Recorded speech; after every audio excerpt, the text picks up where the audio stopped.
جی جی علی بھائی، امید ہے آپ کو جواب مل گیا ہوگا بھائی.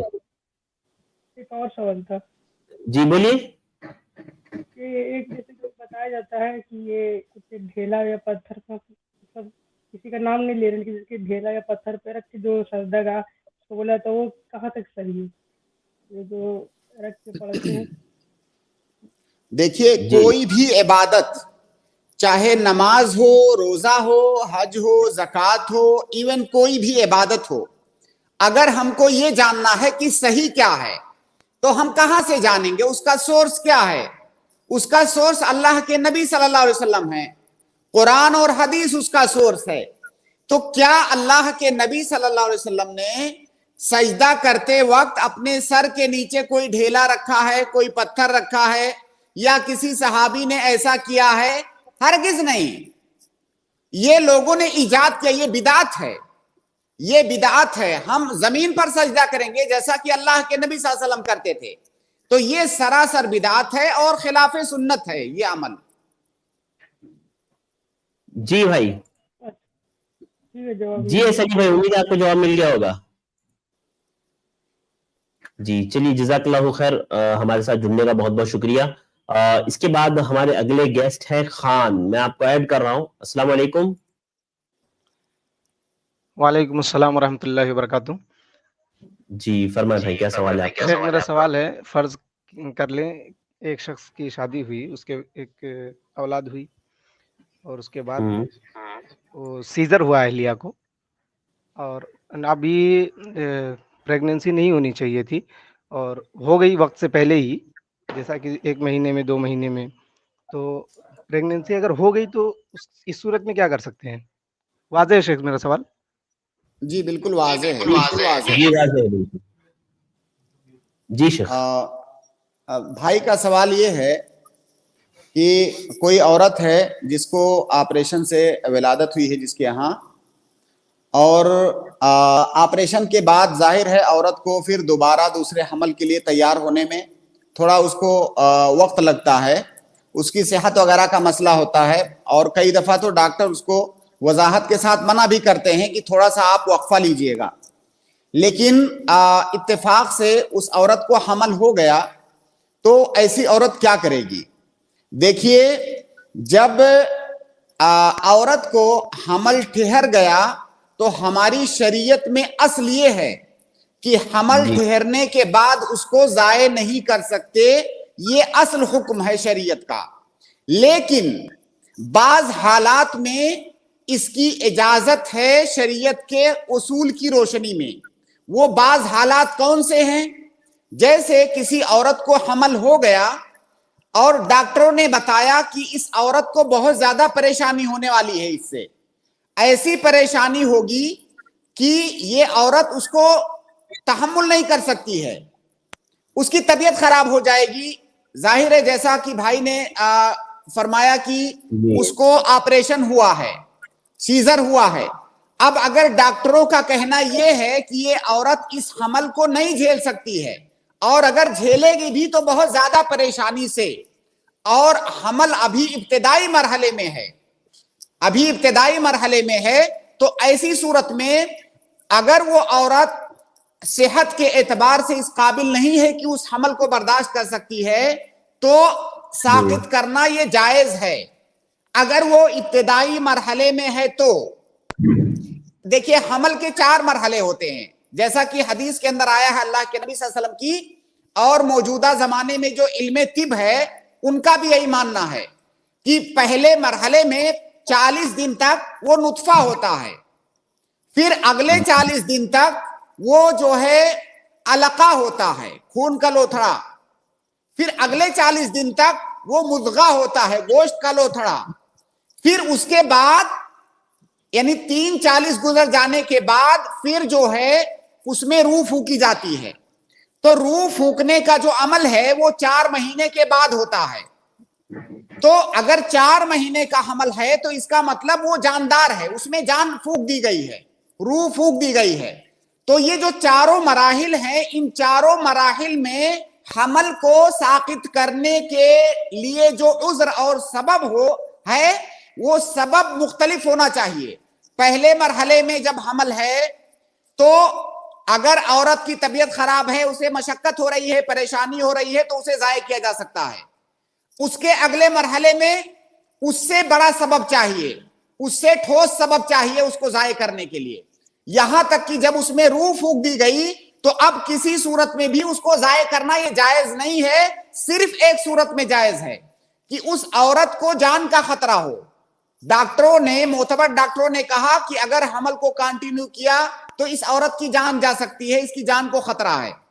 تو ایسی صورت میں عورت کی جان کو بچانے کے لیے اس حمل کو ضائع کر سکتے ہیں اس میں روح پھونکنے کے بعد. لیکن روح پھونکنے سے پہلے جان کا خطرہ نہیں ہے, لیکن بہت بڑی مشقت ہے, وہ جھیل نہیں سکتی ہے اس کو, تب بھی اس کو ضائع کرنا یہ جائز ہے. لیکن اگر جو نارمل مشقت ہے, ظاہر ہے حمل کی حالت میں تو مشقت ہوتی ہی ہے, نارمل حالات میں بھی مشقت ہوتی ہے, تو وہ جو نارمل پریشانی ہے, وہ نارمل پریشانی کی وجہ سے حمل کو کسی بھی صورت میں ضائع نہیں کیا جا سکتا. اگر نارمل سے زیادہ ہے, اور ہر آدمی اس بات کو سمجھتا ہے, حاملہ عورت کو کئی ساری تکلیفیں اور پریشانیاں ہوتی ہیں, تو وہ تکلیفیں اور پریشانیاں یہ سبب نہیں ہے حمل کو ضائع کرنے کا. بلکہ اگر اتنی تکلیف اور پریشانی ہو کہ اس کو وہ برداشت نہیں کر سکتی, فقہا اس کو کہتے ہیں المشقہ خارجہ عن العادہ, یعنی جو عام حالات سے زیادہ مشقت ہو تو حمل کو ضائع کیا جا سکتا ہے روح پھونکے جانے سے پہلے. روح پھونکے جانے کے بعد جب اس عورت کی جان کو اگر خطرہ ہے معتمد ڈاکٹروں کے اعتبار سے, تب اس حمل کو ضائع کیا جا سکتا ہے. جی خان بھائی, جی شیخ, اسی سے ریلیٹڈ ایک اور سوال ہے کہ جیسے اب اس سے بچنے کے لیے جو عزل ہے, اس کے علاوہ جو ابھی نئی تجاویز ہیں ان کو اختیار کیا جا سکتا ہے؟ دیکھیے ان کو اس وقت اختیار کیا جائے. دیکھیے ایک تو ہوتا ہے حمل کو ہمیشہ کے لیے روکنا, کہ میں اب کانٹینیو جو ہے حمل روکنے کے جو طریقے ہیں, جدید طریقے, میں کانٹینیو ان کا استعمال کروں گا, تو یہ تو نہیں جائز ہے. یہ اسی وقت جائز ہے جب ڈاکٹروں نے کہہ دیا ہو کہ جب بھی اس عورت کو حمل ہوگا تو اس کی جان کو خطرہ ہے, تو پھر آپ کانٹینیو روک سکتے ہیں, یعنی ہمیشہ کے لیے روک سکتے ہیں.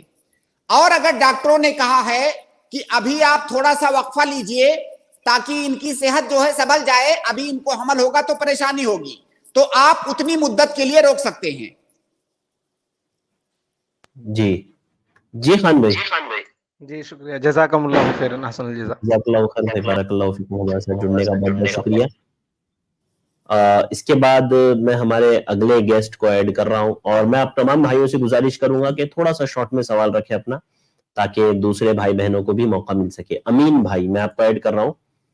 السلام علیکم. وعلیکم السلام ورحمۃ اللہ.